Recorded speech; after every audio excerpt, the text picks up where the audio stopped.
This video, if you choose to do so, will be for educational. First of all, let me say thank you for the response. And I understand that whenever anyone posts anything online, it could come off as, say, trolling, or it could come off in a weird way. What I was referring to is, as far as one individual vote doesn't matter. And what I meant by that is that the Electoral College is actually the one that votes for the president.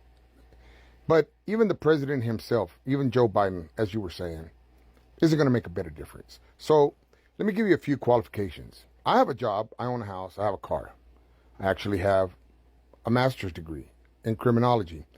I was working on a PhD at the end of the PhD in criminology, and I actually got it. I am getting it from an HBCU, so it's not like I don't understand the plight of people of color, whether they be brown or black. I understand. I am of Mexican origin. I grew up in West Texas. The thing is that at this point, I have no trust in any, and I don't call them, say, leaders. I call them influencers, because basically what they do is they influence the rest of humanity in the local area, we'll say the United States or Texas or whatever state you're in, to follow a certain lead. Now, the thing that you have to understand is that these people they're not really going to change anything. There was a recent poll. I don't have access to it right now, but I was watching it online the other day, and they were talking about, what it was talking about was how much influence individuals or parties or groups have upon the way that individuals vote. We're talking about senators, congressmen. And it turns out that they basically vote negatively against people. We're talking about as a whole, the Senate, the Congress, and positively for people with money. This is the way that the American system works. It is a cacistocracy that is run not through capitalism, but a plutonomy. Now, that means that the United States is designed to benefit a certain type of person.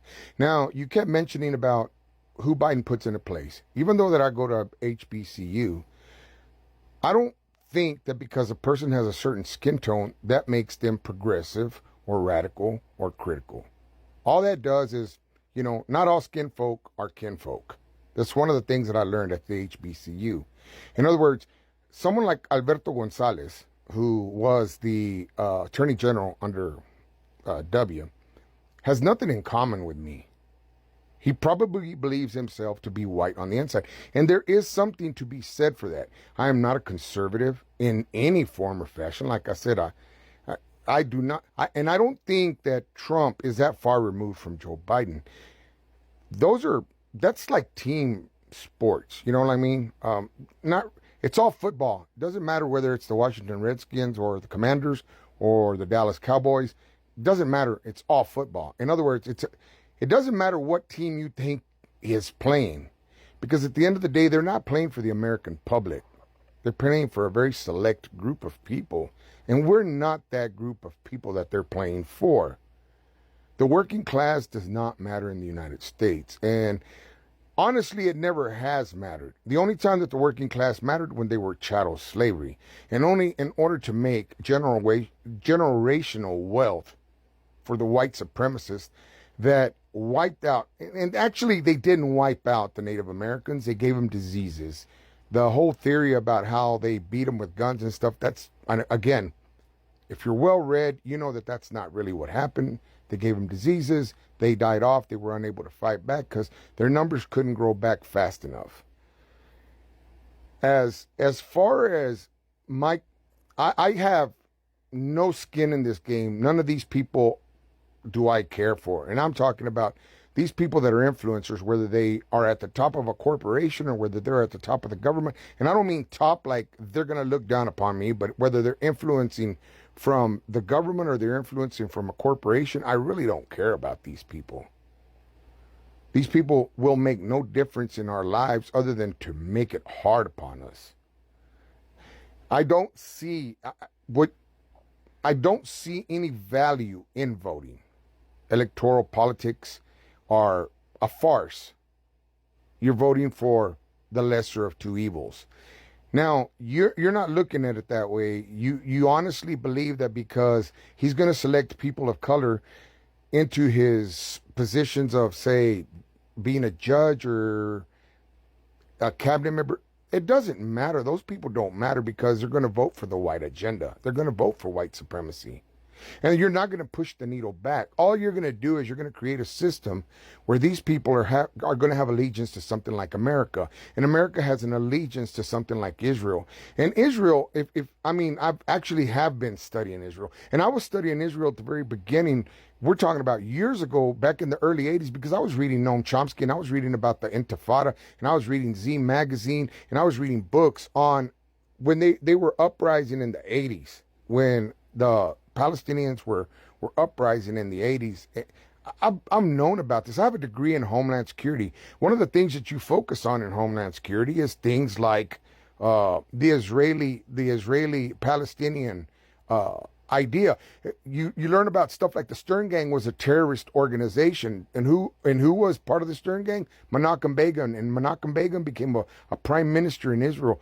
Believe me, I am very well aware. Like I said, I have a degree in Homeland Security, and these are one of the things that you focus on. I mean, if you really want to understand a lot of this stuff, you could have read Noam Chomsky. Noam Chomsky's been writing about this kind of stuff since probably the 60s or the 70s. I'm very aware of all this stuff. I have no skin in the game per se. I mean, I've been trying to upload some of these TikToks. TikToks, YouTubes. I've been trying to make some of these videos, but I happen to live in a rural area and I have very slow speed. And it's very hard for me to upload some of this stuff. So I'm going to attempt to load this. But my point in all of this is that you're mistaking what I'm saying. Those people, just because they have skin color like us, they're not like us. They don't work for us. They don't care about us. And like I said, you can look at the voting records. And I wish I had the link to the study that I'm talking about, where they're talking about how they don't. I saw it on YouTube, and it was something to do with the way that they vote, like in Congress or the Senate. Those people don't vote in our interest. They vote in the interest of the kakistocracy and their plutonomy. Now, I'm not trying to be fancy with the words, because that is what we live in. We live in a society ruled by the very wealthy. And all we are to them, even now, is chattel slavery still. We're cattle. They're not going to do anything for the poor anywhere, because that's not what they're here for. So, no, I don't think that I got a degree because I worked at this degree, because I put in the work. I wasn't saying anything just off the top of my head. It might have sounded like trolling, but believe me, I'm not trolling you. But at the same time, I don't believe in white saviors. I don't believe in people that are saviors in our color, because they're not going to save us, because they don't work for us. At the end of the day, the workers are going to have to save themselves. The 95% or the 93%, we're going to have to take care of ourselves. And those people that are dying in Palestine right now, those people that are being genocided, belong to our group. And that's why those wealthy people, they don't care. They don't care. They'll let them die. Anyway, that's just my 2 cents. Thank you. Thank you for coming to my TED Talk.